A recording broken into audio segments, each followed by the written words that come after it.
देख रहे हैं नेटवर्क 33 राजकुमार के साथ। तो चलिए बढ़ते हैं आज की कहानी की ओर। दोस्तों, घूमने फिरने के लिए शिमला जाने वाले लोगों की कमी नहीं है। गर्मियों से बचने के लिए लोग हिमाचल प्रदेश की राजधानी शिमला में तरोताजा होने के लिए जरूर जाते हैं, तो वहीं सर्दियां आते ही बर्फ की चादर से ढके पहाड़ों को देखकर खूब सारी फोटो भी खिंचवाते हैं। लेकिन अगर ऐसी खूबसूरत जगह पर आपको डरावनी जगह देखने को मिल जाए तो आप क्या करेंगे? जी हाँ, शिमला में कई ऐसी भूतिया जगहें हैं जहां लोग जाने से बेहद डरते हैं। अगर आप इन गर्मियों में शिमला घूमने के लिए जा रहे हैं तो इन जगहों पर जाने की गलती ना करें। यहाँ की एक डरावनी दास्तां काफी मशहूर मानी गई है। आज भी महफिल में लोगों की जुबान पर जब इसका जिक्र होता है तो अच्छे लोगों की रूह कांप जाती है।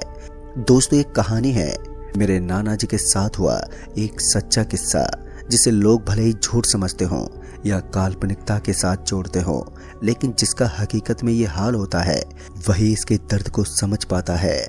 आगे की कहानी मैं आपको अपने नाना जी के पॉइंट से सुनाऊंगा। साल 2001 हिमाचल प्रदेश की एक नई सड़क का काम चल रहा था और इस काम के दौरान मैं ठेकेदार की जॉब करता था, जहां लोगों को हर एक चीज के बारे में समझाना पड़ता था। मजदूर तो दिन में काम करके वहां से निकल जाते थे, लेकिन मुझे रात को वहां पर रुकने के लिए एक बढ़िया ठिकाने की जरूरत थी। इसी के चलते मैंने तय किया कि मैं यहाँ पर एक मकान ढूंढ लूंगा और किराया देकर रह लूंगा। पहले ही दिन मैंने मकान ढूंढना शुरू कर दिया और किस्मत से मुझे एक मकान मिल भी गया। उस मकान का एक मालिक एक महिला थी और उस महिला की एक बेटी थी। ना तो वो सुन सकती थी और न ही बोल सकती थी। आप ऐसा समझ सकते हैं कि वो एक इंसान होते हुए भी एक इंसान ना होने के बराबर थी। लेकिन मुझे उन लोगों से ज़्यादा मतलब नहीं था। मुझे तो बस रात रात के लिए उस जगह पर रुकना होता था और दिन होते ही मैं वहाँ से ठीक 2 किलोमीटर आगे जाकर एक चाय की टपरी पर पहुँच जाता था। पहले दिन की शुरुआत हुई तो मेरी उस महिला से बात हुई थी, तो वो खुद ही मुझे खाना बनाकर दे देगी। ऐसे में मुझे खाने का जुगाड़ भी नहीं करना होगा। पहली रात तो सब कुछ एकदम नॉर्मल रहा, लेकिन जैसे ही सुबह के 5:30 बजे तो मेरे पेट में चूहों ने भगदड़ मचानी शुरू कर दी। मुझे तो समझ में ही नहीं आ रहा था कि आखिर मुझे इतनी जल्दी भूख कैसे लग सकती है। तो ऐसे में मैं अपने उस मकान के किराए से चल पड़ा और 2 किलोमीटर आगे जाने के बाद एक चाय की दुकान पर पहुंच गया। असल में वो चाय की दुकान वाला आदमी मेरा कुछ ही दिनों में खास दोस्त बन गया था, इसलिए मैंने उससे बात की और हम दोनों इधर उधर की बातों में व्यस्त हो गए। थोड़ी देर के बाद हम काम में जुट गए और उसके बाद पता नहीं चला कि आखिर कब शाम हो गई। और जैसे ही शाम हुई तो फिर से मुझे उस मकान की तरफ निकलना पड़ा, जो यहाँ से करीब 2 किलोमीटर की दूरी पर था। मैं अपने कदम पटकते हुए जल्द ही मकान पर पहुंच गया और अपने कमरे में जाकर खाने का वेट करने लगा था। थोड़ी देर तक इंतजार करने के बाद दरवाजे पर किसी की दस्तक हुई। मुझे 2 से 3 बार दरवाजा खटखटाने की आवाज आई और इस आवाज को महसूस करते ही मैं दरवाजे पर पहुंचा तो मैंने देखा कि दरवाजे की सीढ़ियों के ऊपर मुझे खाने का एक टिफिन दिखाई दे रहा था और उस महिला की वो लड़की सीढ़ियों से नीचे उतरते हुए जाने लगी थी। उसने एक बार भी मेरी ओर पलट कर नहीं देखा। उनका ये चरित्र मुझे थोड़ा अजीब तो लग रहा था, लेकिन मैं इन सब चीजों को नजरअंदाज कर देता। उसके बाद मैंने फिर से उस टिफिन को उठाया और कमरे में ले आया।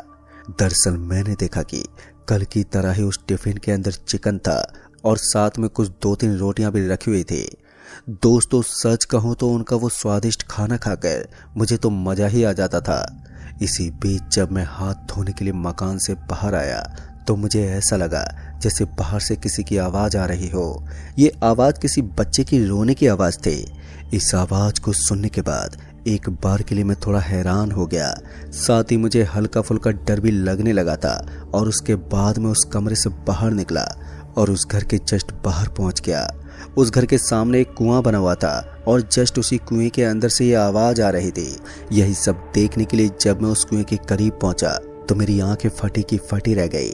दरअसल मैंने देखा कि वो महिला उस कुएं के अंदर बैठी हुई थी और उसके हाथ में एक बच्चा था। अब ये दृश्य मुझे डराने के लिए काफी था। इससे पहले कि मैं कुछ कर पाता कि अचानक मेरी आंखों के सामने काला अंधेरा छा गया और फिर दोबारा से जब मुझे सब कुछ नजर आया तो मैंने देखा कि अब वो कुआं एकदम से खाली था। उसके अंदर मुझे कुछ भी नजर नहीं आ रहा था। तभी मुझे पीछे से आवाज आई, अरे बेटा, यहाँ पर क्या कर रहे हो? वो भी इतनी रात को? इस कुएं के पास ऐसा क्या मिल गया जो इतनी रात को तुम यहाँ पर खड़े हो? फिर जैसे मैंने पीछे मुड़कर देखा तो मैंने पाया कि वो औरत तो मेरे पीछे खड़ी थी। फिर अभी अभी जो मैंने उस कुएं के अंदर देखा था वो सब क्या था, इससे पहले कि मैं कुछ समझ पाता कि तभी उस महिला ने कहा, लगता है तुम बहुत ज्यादा थक गए हो और तुम्हें आराम की जरूरत है, इसलिए अंदर जाओ और आराम कर लो। उस बूढ़ी सी दिखने वाली महिला की बात सुनकर मुझे भी यही लगा कि शायद मैं थोड़ा थक गया हूँ और इसी के चलते मुझे ये अजीब अजीब तरह की चीजें नजर आ रही हैं। फिर उसके बाद मैं जल्दी से अपने कमरे के अंदर पहुंचा, लेकिन कमरे के अंदर जाने के बाद मुझे फिर से एक बार उसी बच्चे के रोने की आवाज सुनाई दी। लेकिन इस बार मैंने अपने आप को काबू में किया और आंखें बंद करके मैं बिस्तर पर लेट गया। फिर जैसे ही सुबह के 5 बजे तो फिर से मेरे पेट में चूहों ने भगदड़ मचाना शुरू कर दिया। इन दिनों मुझे इतनी ज्यादा भूख लगती थी कि सुबह 5 बजे ही मुझे खड़ा होना पड़ता था और शाम को वक्त होने से पहले ही नींद आने लगती थी। ऐसे में मैं उठा और चाय पीने के लिए वापस से उसी टपरी की तरफ चल पड़ा जो मेरे यहाँ से ठीक 2 किलोमीटर की दूरी पर था। पैदल जाने के अलावा मैं और कर भी क्या सकता था, इसलिए मैं अपने कदमों को रफ्तार से पटकते हुए जल्दी से उस चाय की टपरी के पास पहुंच गया। इन दिनों वो आदमी भी मुझसे काफी परेशान हो गया था। मैं उसको वक्त से पहले उठा देता था और मजबूरी में उसे भी खड़ा होना पड़ता था। फिर उसके बाद उस आदमी ने अपना काम करना शुरू कर दिया और बातों ही बातों में उस आदमी ने बोला, अरे भाई साहब, क्या आप भी इतनी सुबह सुबह यहाँ पर पहुंच जाते हो? लगता है इस बार आपने रात की डाइट बंद कर दी है, इसलिए आपका शरीर भी दुबला पतला पड़ने लगा है। अभी मैं उस आदमी को उस महिला और उसकी बेटी के बारे में बताने ही वाला था कि तभी उसने बात पलट दी और हम दोनों के बीच में किसी और चीज को लेकर डिस्कशन शुरू होने लगा। दोस्तों, यूं ही बातें करते करते सूरज भी आसमान में छा गया और इसी के चलते हमारा काम शुरू हो गया। यहाँ के किसी भी मजदूर को मेरे बारे में ये मालूम नहीं था कि मैं किस जगह पर रहता हूँ और क्या करता हूँ। मैं अकेला ही एक ऐसा इंसान था जिसने डिसीजन लिया था कि मैं उन्हीं के घर पर रुकूंगा। खैर, उसके बाद थोड़ा समय बीता और फिर से आसमान में अंधेरा छाने लगा। इसका मतलब साफ था कि मुझे फिर से कल की तरह पैदल जाना था, लेकिन आज मैंने पैदल जाना ठीक नहीं समझा और वहीं पर मौजूद उस रोलर को लेकर वहां से निकल पड़ा। अक्सर उस रोलर को मैं ही ड्राइव करता था जब सड़क को सपाट बनाना होता था, तो ऐसे में मैंने सोचा कि पैदल जाने से तो बेहतर है कि मैं इसे लेकर ही निकल जाता हूँ। केवल 2 किलोमीटर की ही तो बात है। उसके बाद मैंने उस रोलर को स्टार्ट किया और उस मकान की तरफ निकल पड़ा जो यहाँ से करीब 2 किलोमीटर की दूरी पर था। पर हैरान की बात तो ये थी कि जहाँ पर उस महिला और उसकी बेटी का मकान बना हुआ था, तो वहाँ पर दूर दूर तक दूसरा कोई मकान ही नजर नहीं आता था। ऊपर से वहाँ से गांव भी करीब 4 किलोमीटर की दूरी पर था।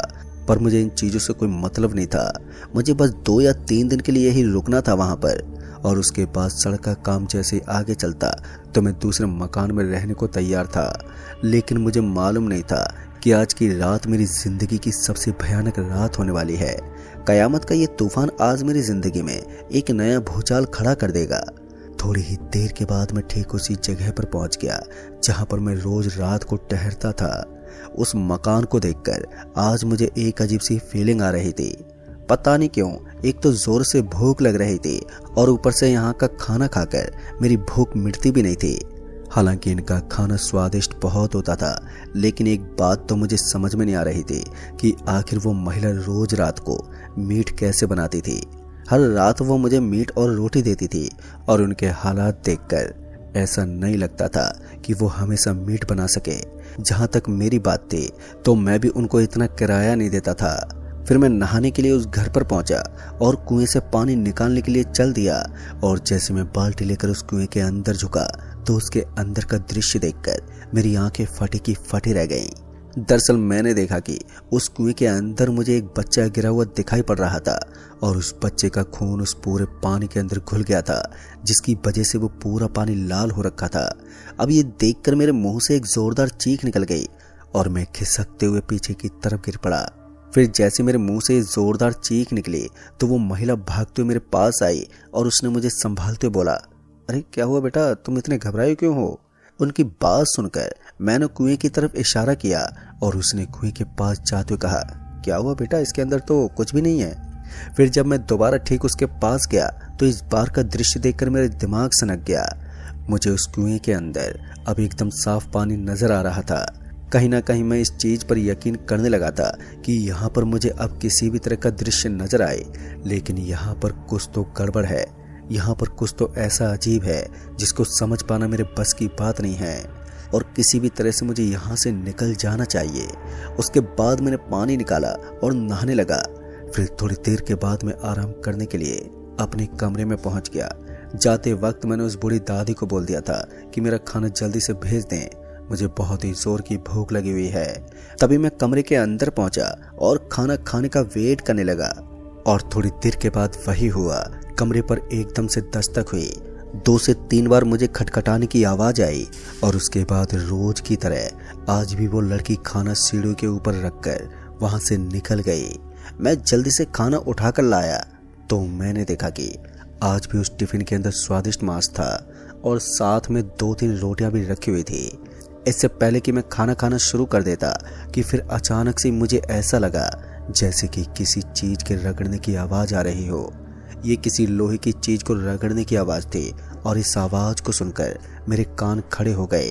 अब तक रात के 10 बजने वाले थे और इतनी रात को बाहर कौन क्या कर रहा होगा, यही सब देखने के लिए मैं कमरे से बाहर आया और मैंने देखा कि कमरे से बाहर की तरफ मुझे कोई भी नजर नहीं आ रहा था। लेकिन फिर जब मेरी नजर उस कुएं के पास पड़ी तो मैंने देखा कि वो महिला उस कुएं के एक पत्थर के पास बैठकर अपने धारदार चाकू को रगड़ रही थी। इस बार मेरे कदम नहीं रुके और मैं उस महिला के बिल्कुल पीछे जाकर खड़ा हो गया। फिर उसके बाद उस महिला ने एकदम से उस कुएं के अंदर छलांग लगा दी और वो धड़ाम से उस कुएं के अंदर कूद गई। मैं थोड़ा हड़बड़ा गया था, लेकिन मैंने अपना आपा नहीं खोया और उस महिला को देखने के लिए मैं उस कुएं के पास चला गया। जैसे मैंने इस बार अंदर का दृश्य देखा तो मेरे दिमागी सुन्न पड़ गया। अब मुझे समझ में आने लगा था कि आखिर रोज रोज इस महिला के पास मांस बनाने के पैसे कहां से आते थे। दरअसल मैंने देखा कि उस महिला के हाथ में जो चाकू था, इस चाकू से उसने एक बच्चे का धड़ काट दिया था और उसको फाड़ना शुरू कर दिया। दूसरी तरफ जब मेरी नज़र उस घर की एक रसोई में पड़ी तो वहां से मुझे मसाला कूटने की आवाज़ आ रही थी। अब ये आवाज़ कोई और नहीं बल्कि उस घर की बेटी ही कर रही थी। मैं समझ गया था कि ये इन दोनों की एक साजिश है और ये दोनों मेरे साथ बहुत ही गलत कर रही हैं। हो सकता है आने वाले टाइम में ये मुझे भी मार कर खा जाएं। उसके बाद मैं जल्दी से भागा और अपने कमरे के पास पहुंच गया। कमरे में पहुंचकर मैंने अपना सारा सामान इकट्ठा किया और जैसे ही मेरी नज़र उस टिफिन पर पड़ी तो मुझे उबाकियां आने लगी, क्योंकि इतने दिनों से मैं इंसानी मांस जो खा रहा था अब मुझे अपने आप से घिन आ रही थी। मैंने अपना सारा सामान उठाया और सामान को लेकर जल्दी से अपने उस रोलर के पास पहुंचा और उसे स्टार्ट करके वहां से निकलने लगा। लेकिन तभी मैंने देखा कि वो महिला और उसकी बेटी मेरे पीछे पीछे आने लगी थी। वो अचानक से मेरे रोलर के सामने आकर खड़ी हो गई। मैंने ज़्यादा नहीं सोचा और अपने रोलर को उन दोनों के ऊपर से निकाल दिया। फिर मैंने जैसे पीछे मुड़कर देखा तो मैंने पाया कि वो अभी भी वहीं पर खड़ी थी। किसी तरह अपनी जान बचाकर मैं उस ढाबे वाले के पास पहुंच गया और ढाबे वाले के पास जब मैं पहुंचा तो उसे मेरी हालत देखकर ही पता चल गया कि मैं बहुत ही ज़्यादा डरा हुआ हूँ। जब उसने मेरी ये दशा देखी तो उसने जल्दी से मुझे ढाबे के अंदर बुलाया और उसके बाद कहा, अरे क्या हुआ साहब, आप ठीक तो हो ना? फिर उसके बाद मैंने उसे पूरी बात बताई और मेरी बात सुनने के बाद उसने बोला, अच्छा तो अब मुझे पता चला कि आपको सुबह 5 बजे क्यों भूख लग जाती थी। जब मुझे महसूस होता कि मैंने इतने दिन से इंसानी मांस खाना जारी रखा था तो मुझे उल्टियां आने लगती। लेकिन इसी बीच उस चाय की टपरी वाले आदमी ने मुझे समझाते बोला, अरे भाई साहब आप तो फालतू में ही टेंशन कर रहे हो, अच्छा हुआ आप वहाँ से निकल कर आ गए, वैसे भी आपने कोई मांस नहीं खाया था। उसकी बात सुनकर मैं हैरानी से उसकी तरफ देखते बोला, तुम ऐसा कैसे कह सकते हो? तब जाकर उसने बताया कि दरअसल वो मकान हमारे ही गांव की दामनी बाई का है। दामनी बाई जिसकी बहुत ही दिनों पहले मौत हो गई थी। हुआ कुछ ऐसा था कि दामनी और उसकी बेटी बहुत ही गरीब थे। बुढ़ापे की वजह से दामनी कुछ काम भी नहीं कर सकती थी और उसकी बेटी का तो हाल तुमको पता ही है। एक दिन वो गांव के एक बच्चे को खीर खिलाने के बहाने अपने घर लेकर आ गई और उसे रस्सियों से बांध दिया। फिर अपने चाकू को पत्थर पर रगड़कर धारदार बनाने लगी। लेकिन उस शातिर बच्चे ने थोड़ी हिम्मत दिखाई और उन रस्सियों को किसी तरह खोलकर वहां से भागना शुरू कर दिया और अपने घर पर आकर घर वालों को पूरी बातों के बारे में बताया। जब उसके घर और गांव वालों को दामिनी बाई के बारे में ये राज पता चल गया तो उसके बाद दामिनी बाई को मारने के लिए पूरा गांव इकट्ठा हो गया, क्योंकि सब लोग इतने दिन से यही सोच रहे थे कि गांव के अंदर कोई जंगली जानवर घुस गया है जो छोटे बच्चों को मारता है। लेकिन जब गांव के लोगों को इस बात के बारे में पता चला कि पहले ही 3-4 बच्चों की मौत हो चुकी है और उसके पीछे दामिनी बाई का हाथ है, तो सबका पारा गर्म हो गया और वो उसे मारने के लिए उसके घर पहुंच गए। लेकिन जब वो घर पर पहुंचे तब तक दामिनी बाई वहां से भाग चुकी थी। लेकिन गांव वालों ने उसका पीछा नहीं छोड़ा और एक पहाड़ी पर उसे पकड़ लिया। पहाड़ी पर जाते ही सबके बीच में यही वार्तालाप हुई कि आखिर इसके साथ क्या किया जाए। बाद में फैसला हुआ कि इसको जिंदा ही जला दिया जाए। डर के मारे दामिनी बाई ने पहाड़ से कूदकर अपनी जान दे दी, लेकिन उसकी बेटी के बारे में किसी को कुछ भी मालूम नहीं था। दामिनी तो उस रात मौत के घाट उतर गई, लेकिन उसकी बेटी का आज तक कोई ठिकाना नहीं है कि वो जिंदा है भी या नहीं। फिर उसके बाद उस चाय की टपरी वाले आदमी ने बोला, तुम्हें चिंता करने की कोई जरूरत नहीं है। तुम जब यहाँ पर आए थे तो कितने मोटे तगड़े थे और अब तुम्हारा शरीर देखो, हड्डियां तक बाहर आ गई हैं। इसका मतलब रात का डिनर करना तुम्हारे लिए बंद हो चुका था और जो तुमने देखा वो सिर्फ एक भ्रम था। ना ही तो दामिनी जिंदा है और ना ही शायद उसकी बेटी। दोस्तों, उस आदमी की बात सुनकर मुझ में थोड़ी हिम्मत आई और उसके बाद मैं दोबारा कभी भी उस मकान के पास नहीं गया और ना ही मुझे फिर वो कभी नजर आई। तो दोस्तों, इस कहानी में बस इतना ही। तब तक के लिए बाय एंड टेक केयर।